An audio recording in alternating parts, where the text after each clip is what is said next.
Hello friends, कैसे हैं आप लोग। सबको मेरा जय भीम। नमो बुद्धाय। बुद्ध और उनका धम्म, दूसरा खंड का 5वां भाग। धम्म दीक्षा अभियान की पुनर्वृत्ति। धम्म दीक्षा की राय में लोग उमड़ पड़े। राजगृह के पास देहाती ब्राह्मणों की धम्म दीक्षा। नंबर 1। राजगृह के समीप गृध्र कूट पर्वत के पीछे एक गांव था जिसमें लगभग 70 ब्राह्मण परिवार रहते थे। नंबर 2। इन लोगों को धम्म दीक्षा देने के उद्देश्य से भगवान बुद्ध वहां आए और एक वृक्ष के नीचे विराजमान हो गए। नंबर 3। लोग तथागत की भव्यतापूर्ण उपस्थित और यशस्वी व्यक्तित्व से प्रभावित होकर उनके चारों ओर इकट्ठे हो गए। तथागत ने प्रश्न किया, तुम कब से इस पर्वत के नीचे रहते आए हो और तुम्हारा पेशा क्या है। नंबर 4। उन्होंने उत्तर दिया, पिछली 30 पीढ़ियों से हम यहीं रहते आए हैं और हमारा पेशा पशु पालना है। नंबर 5। उनके धार्मिक विश्वासों के बारे में पूछे जाने पर उन्होंने बताया, हम ऋतु भेद के अनुसार सूर्य, चंद्रमा, वरुण और अग्नि देवताओं की पूजा करते हैं। नंबर 6। यदि हम में से किसी की मृत्यु हो जाती है तो हम इकट्ठे होकर प्रार्थना करते हैं कि वह ब्रह्मा लोक में उत्पन्न हो और इस प्रकार पुनर्जन्म न ग्रहण करना पड़े। नंबर 7। भगवान बुद्ध ने कहा, यह सुरक्षित मार्ग नहीं है, इससे तुम्हारा कल्याण नहीं हो सकता। सही मार्ग यही है कि मेरा अनुसरण करो, सच्चे श्रमण बन जाओ और पूर्ण निज संयम का अभ्यास करके निर्वाण प्राप्त करो। और उन्होंने आगे ये शब्द कहे। नंबर 8।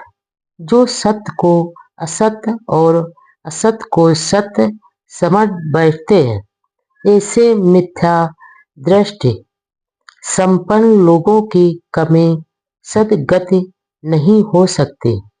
नंबर 9। जो सत्य को सत्य और असत्य को असत्य जान लेते हैं, ऐसे सम्यक दृष्टि संपन्न लोगों को ही सच्चा लाभ प्राप्त हो सकता है। नंबर 10। संसार में सभी जगह मृत का वास है, सभी मृत को प्राप्त होते हैं, उससे कोई बच नहीं सकता। नंबर 11। यह समझ लेना कि जो पैदा हुआ है उसे एक ना एक दिन मरना अवश्य ही है और इसलिए जन्म मरण के बंधन से छुटकारा पाने की इच्छा करना, इसका स्वयं अभ्यास करना ही सच्ची धम्म साधना है। नंबर 12। उन 70 ब्राह्मणों ने बुद्ध वचनों को सुनकर तुरंत श्रमण बनने की इच्छा प्रकट की और भगवान बुद्ध द्वारा इसका स्वागत किए जाने पर ब्राह्मणों के केश काट दिए गए। वे सच्चे श्रमण प्रतीत होने लगे। नंबर 13। तब वे सब बिहार की ओर चल पड़े। रास्ते में अपनी पत्नियों और परिवारों की याद से वे कुछ चिंतित हो उठे, लेकिन उसी समय भारी वर्षा हो गई और उनका आगे बढ़ना रुक गया। नंबर 14।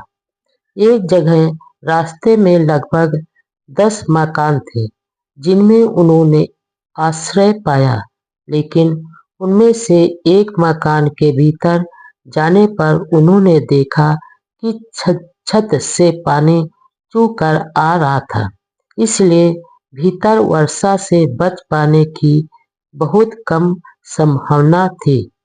नंबर 15, इस अवसर के उपयुक्त भगवान बुद्ध ने यह कहा, जब घर की छत ठीक से छाई ना गई हो तो उसमें से वर्षा का पानी अंदर घुस ही जा आता है। इसी प्रकार यदि चित्त को ठीक प्रकार से संयत नहीं किया गया हो तो इच्छाएं, काम वासनाएं हमारे संकल्पों में से मार्ग बनाती हुई चित्त में घुस आती है। नंबर 16, लेकिन जब छत ठीक प्रकार से छाई गई हो तो उसमें से वर्षा का पानी अंदर नहीं आ सकता। उसी प्रकार चित्त को ठीक प्रकार से संयत करने से और साधना करने से ऐसी काम वासनाएं पैदा नहीं हो सकती और न ही वे हमें विचलित कर सकती हैं।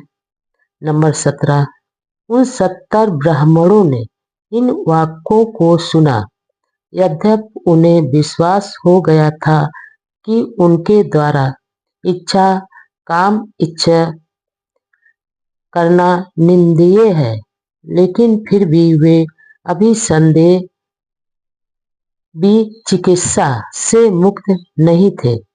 इतना होने पर भी वे आगे बढ़ते चले गए।